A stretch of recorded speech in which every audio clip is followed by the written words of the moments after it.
So please give a big, warm AGC welcome to Pete Sylvester, everyone. Pete! How are you? Good, good. Hey, listen, he says there's a good speaker on later, so I thought I might sit at the back and just wait until whoever it is comes on. Is that okay? Hi, everyone. Hello. Hello. Is there anybody there? Say it again. Hello. Hi, everyone. Hello.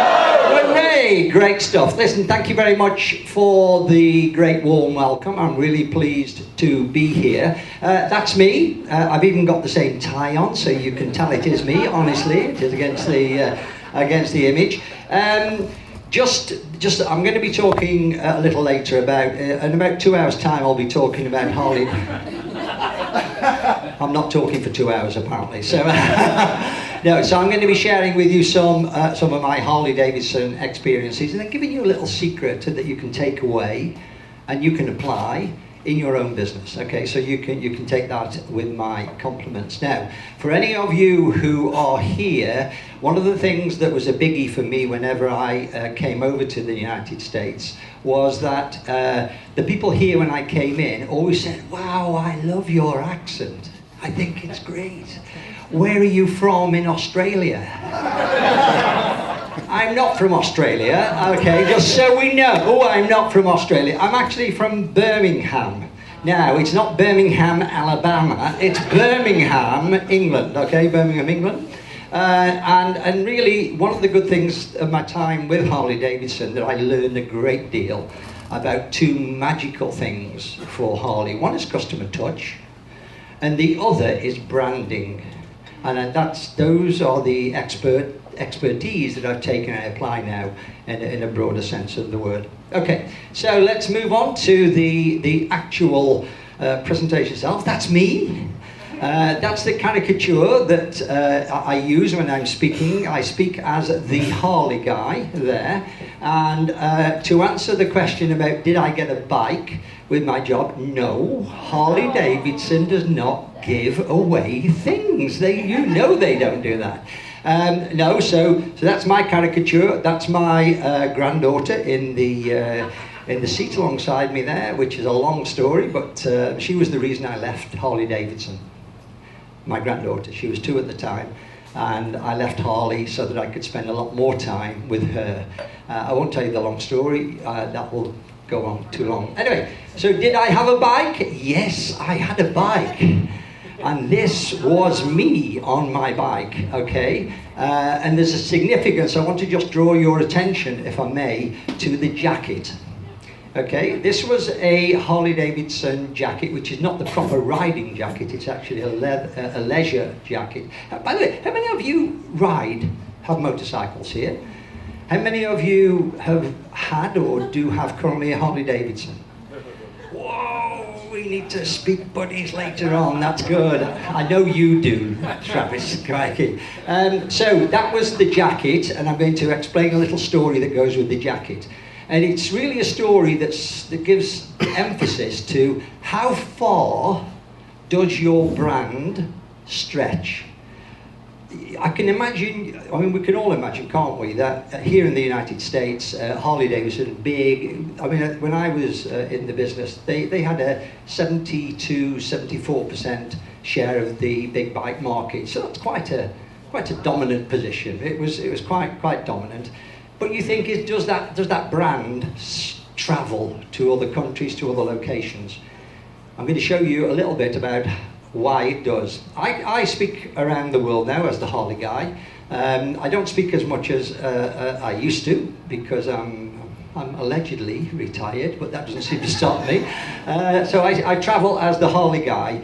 And one of my most memorable ones was here. You see here in the bottom corner, Tehran. I spoke in Tehran in November 2012, and I'll tell you a little story here. This was when I went on stage in Tehran with my Harley-Davidson jacket on, okay? Because my story is about Harley-Davidson, so I went on stage in Tehran with my Harley jacket on. And just before I was due to go on stage in front of 1,000 people in the auditorium, the guy who was one of my co-speakers said, "Are you not frightened?" I said, no, I'm okay. I can speak in front of, you know, some people. I'm okay. He said, no, you're an American icon. You're in Tehran. You know the Americans and the Iranians are not best of friends, don't you? You understand that? And I thought, oh, okay, I hadn't quite thought about that. I was there to just share my branding and marketing experience. So I went on stage and I absolutely wowed them. Even if I say so myself, I wowed them, okay? And I won the Speaker's Prize, which is that carpet that you see there. Okay, that was the Speaker's Prize, so I was awarded the best speaker at that conference. They were so impressed with me that they invited me back 2 years later. And so here's what happened 2 years later, to January 2014, and I wowed the crowd again. You see, you can't win all of the people over all of the time. You've got to just take what you can. So I thought, how am I going to wake the team up? Well, what I'm going to do is I actually took the Harley-Davidson jacket and I thought I would auction it. You know, everybody was saying what a great jacket it is. So I thought, okay, let's put it out to auction for a charity. And so we did. And I got to know the MC and said, this is what we're going to do. We're going to offer for charity. And I thought, you know, a jacket, probably about $500, something like that. So he started the bidding at $2,000. I didn't finish there. He kept going up and up and up. And he got to $15,000 for the jacket. And it was actually two CEOs in the big organizations in Tehran. One was their equivalent of, what's your big mobile phone company over here? What is it? Horizon, yeah. So it was one of their equivalent of him and another big CEO, and they were bidding against each other. Until eventually the CEO of the telecoms company said, okay, I don't want your jacket. I'll have your watch, your Harley-Davidson watch. So I said, okay, same price? He said, yes. So I ended up donating for charity a watch, a Harley-Davidson watch, and my jacket. And we raised, I think it was in total just over $25,000 for the charity, which was fantastic. So it was a hell of a way to wake this guy up, though, you know, because I wondered if they were just going to stick with my jacket and my watch, or would it go further? I didn't really want to do that. So sometimes all I'm saying to you is, fear can actually motivate you quite well. So you should think about what's your motivational driver. Are you positively motivated, or are you in fear? And I was definitely in fear on that first speaking when, you know, the Americans and the Iranians were not the best of friends. Just to tell you, I've been back to Tehran 5 additional times since then, and they've invited me back now, but I've said I'm a bit busy at the moment because there's a few things going on, so I'm keeping out of that.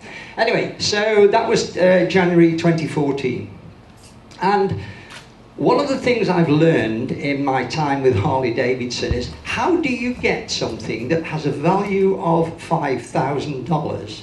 How do you apply techniques, marketing techniques, and make it increase that people will buy it for $33,000?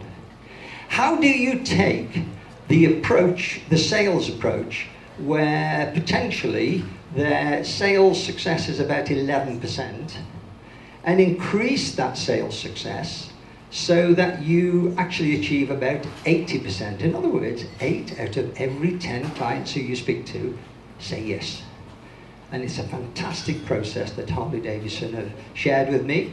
I only wish I'd understood it when I was there. It would have been great, but since I've left, we apply that now in all of our businesses around the world because we're a global organization. So that's what I'm going to share with you, just one quick snippet about that, because it comes back to, how many of you know about Simon Sinek? Have you heard about Simon Sinek? Great, you know his why. If you've seen his video, it's about why. So why would people buy something for $33,000 that actually has got a value and a purchase price of less than 5? Well, this is how it works. That's not my bike. I did have a bike, you've seen. But just think about this. The cost of the bike is about $15,000, okay? Harley guys in the room, what do you do with your bike as soon as you buy it? What do you do? Customize it. Yeah, you customize it. You actually take stuff off it. You've just paid over the top too much. You've paid too much for a motorcycle, and you go and take stuff off it. What do you then do? You put stuff back on it.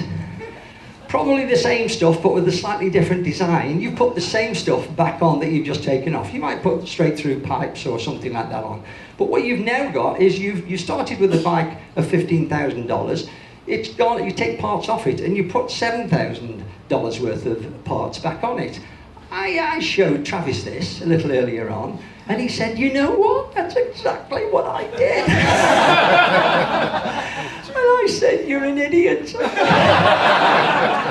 And I know, because I'm the idiot who did exactly this. I did this as well. So you're not finished there, though, are you? You're not finished, because that's the bike. And of course, when you climb on the bike, you want to be personal. You want to be different. So what do? You actually go out and you buy another $3,000 worth of leathers. Now listen, guys, just work this out. I purchased the bike, and I did buy the bike. They don't get anything for free in Harley-Davidson. I purchased the bike for $15,000. I took bits off it. I put $7,000 worth of stuff on, and then went out and bought leathers and a helmet for another $3,000. I am an idiot. You're not on your own, Travis. I'm an idiot as well, because that's what we do. So why? Why do people still believe they have a great deal for Harley-Davidson when in fact the truth is they've paid $25,000 and the nearest competition is $11,000? Why did you do that? And the reason is that actually it's nothing to do with biking. It's nothing to do with motorcycling. It's everything to do with the Harley-Davidson experience. And the truth is this: being associated with Harley-Davidson has got nothing to do with motorcycling. It's got everything to do with something else. And if you go to Milwaukee and you go into the museum, you'll see that on the wall. We fulfill dreams.